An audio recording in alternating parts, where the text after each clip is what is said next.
السلام عليكم. راح ندير معكم طبق جزائري تقليدي، طاجين بسباس. ان شاء الله تعجبكم وصفة اليوم. هنا عندنا بسباس، بعد ما نقيته نزعت له، قسمته على 2 وراح نحي هذاك الزائد الوسطاني، ما ترموش، من بعد نحتاجوه.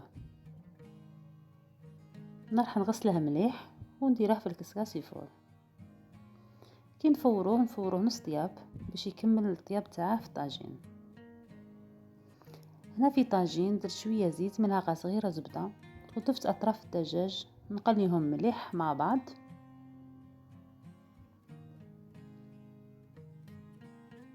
ضفت عليهم حبة بصل مفروم وزوج سنينات توم. نعاودو نخليهم يتقلاو مليح حتى تحسو هذيك البصلة طلقت الماء تاعها. والتوابل استعملت فلفل اسود، كركم، زنجبيل والملح وقزبر مرحي.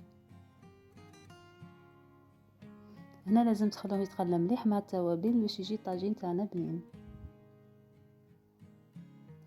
من جهة اخرى عندي ملعقة كبيرة خبز، عندي لحم مفروم دجاج، وعندي حشيش تاع بسباس عفوا.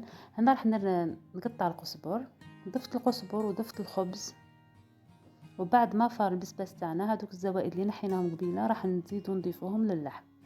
هنا التوابل استعملت نفس التوابل. هنا راح نبدا نحشي في الحبات تاعنا تاع البسباس.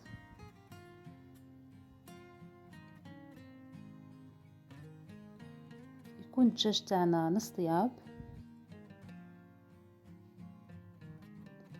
ونخليهم يطيبوا كيف كيف. هنا ضغطوا مليح باش الحشو ما يخرج لكمش.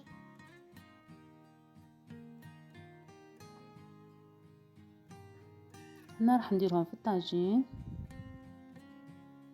ونغلق عليهم يكملوا طياب مع الدجاج.